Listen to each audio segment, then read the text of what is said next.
What's up, investors? Rajan back again, and we're going to continue earnings season, this time with the Boeing company, ticker B8, currently trading at $148. It reported earnings earlier pre-market.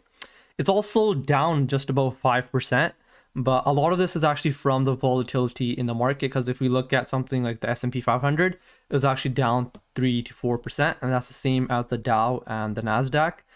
Tomorrow will also be really interesting with Facebook, Amazon, and Apple reporting earnings as well. So just getting into Boeing, it's currently down 54% year to date. And if you just throw up a 5-year chart, you're only up 4%. So if you actually bought anywhere between 2016, you're most likely down money. So that's not really a good thing to hear if you're a Boeing shareholder. But going forward, I do believe Boeing's actually going to get back. It's just a matter of when the pandemic actually passes. They have a couple of problems with their airplanes, and they're probably trying to get that resolved ASAP. They also just had a system failure with their 737, but this wasn't to do with the MAX. So that is somewhat good news in a sense. But overall, there's a couple of things I just want to share with you guys with Boeing. So Boeing actually has repurchased shares since 2013 of $43 billion. And we do know that they actually received a bailout from the government.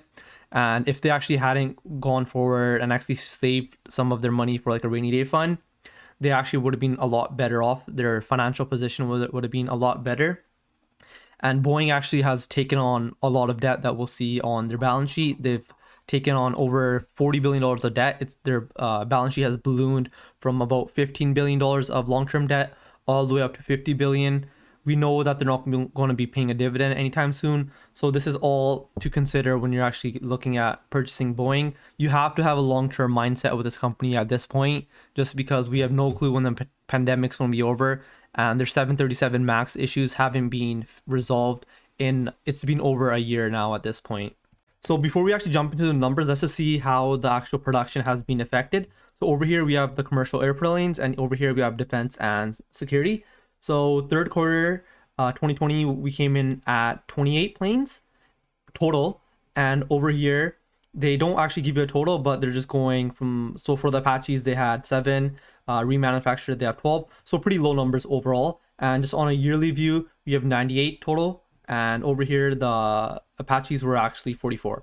So just putting this all together and comparing, and just to see how we can contrast and see how we've done in previous quarters. We have third quarter 2019 when everything was actually all good. So in third quarter 2019, same time, we had 63, and overall we had 302. So overall, we've seen a 70% reduction in the planes we actually delivered. And on the defense side, kind of the same story. So over here, we had Apache 17, and on the other side, we actually had 7. And remanufacturing, we have 21. And just the most recent quarter, we have 12. So overall, you can see a huge reduction in the amount of planes and defense projects being taken on by Boeing. And this is probably going to go forward as well, just because Boeing's main customers are the airlines, and the airlines are actually facing the same problem as Boeing. One, they have no money, and two, no one's flying. So just wrapping this all together, Boeing, for the next probably 1 to 2 years, is it probably going to continue creating the same amount of planes they're actually doing right now. They do have a hefty backlog, but they're actually not trying to fulfill those backlog orders. And that's actually because the airlines such as Delta and Southwest, they actually don't have the money to actually pay out these orders. So those are actually going to stay on the backlog. And once we get through the pandemic and the whole plane situation is actually sorted, then Boeing will actually continue and start manufacturing the planes once again. And the last thing we'll do is just look into their balance sheet. The income statement and cash flow isn't too important at this point. We know that they're actually going to get bailed out if they are in trouble. And additionally, we know overall the revenues are down, and this isn't a normal year for them. But before we get into it, if you've enjoyed this video thus far, make sure you subscribe and hit that like button. So assets wise, we can see that their cash and cash equivalents has gone up from the previous year of 9.4 billion all the way up to 10 billion. And short-term investments wise, same thing. So same story. So 545 million all the way up to 16 billion. They've actually just been injected with a lot of cash. They don't want to keep too much as directly cash, just because inflation is going to actually eat up away some of those returns.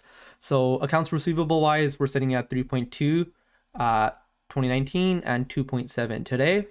So unbilled receivables, we went from 9 billion to 8, nothing too hefty there.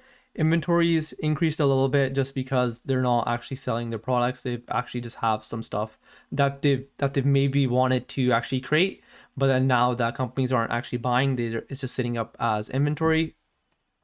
So here, customer financing generally stayed the same. We have property, plant, and equipment, little uptick, sorry, a little downtick. Goodwill, non-cash expense that we've discussed in previous videos, generally the same. Balance sheet wise, nothing much has changed. They've been injected with a little bit more of cash, but all other items have actually stayed the same. The main thing with Boeing is actually their debt, and that's the main thing we'll actually look at. So accounts payable wise, generally the same again. They've actually been able to actually hold off on paying suppliers. So that's one of the reasons why a lot of these numbers aren't actually changing, especially with things such as accounts payable. Advances of progress billings generally stayed the same because they actually didn't get any more new clients and didn't take up more money up front. So short-term debt, they went from 7.3 to 3.6, which is a pretty good sign. Basically means that they paid down some of their short-term debt. And the main thing that you want to look at with Boeing is actually this long-term debt number. Generally, everything else has stayed the same. So we've gone from 20 billion all the way up to 57 billion. And we've discussed previously that they've actually implemented the share buybacks in the previous years, so they didn't have the cash to actually stay afloat, so they actually had to take on more debt. It is at a low interest rate, but one thing you have to consider is they actually have to make principal payments, so then the same amount of money that they would have used towards, let's say, operations or even share buybacks, they're actually spending towards paying off debt now at this point. And let's just take a quick look at the cash flow statement as well. So cash flow wise, we were sitting at $374 million in 2019 and $3.5 billion in net income just this year. So as you can see, when you actually come down, we've lost $14 billion in operating the business. And just the previous year, we lost $226 million. And most of that comes in from this inventory number. So we actually had to buy more inventory and we actually ended up paying for it. So cash left the company. And the only difference is same time last year, we were actually bringing in more money. So it actually helped stabilize this inventory number.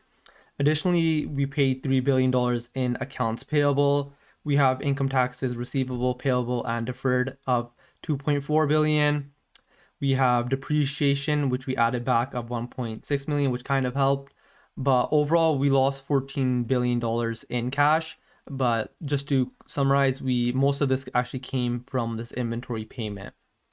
So overall, guys, I think this is a good place to leave the video. So Boeing trading at 148, down 50% over the past year. And overall, my thoughts of if I was to pick up these shares at this price, I think you really can't time the bottom. In March, I understand we fell to around $90. But who knows what's really going to happen going forward. If the pandemic maybe gets a little bit worse, these shares will fall. But if you're interested in the company and you're planning on holding for the next 4 to 5 years, I think there's no problem in buying it at 148. I understand they have a lot of debt, but there is no chance in the world that the government is going to let Boeing fail. So I think bankruptcy is not even an issue. They're going to be able to get funding really easily.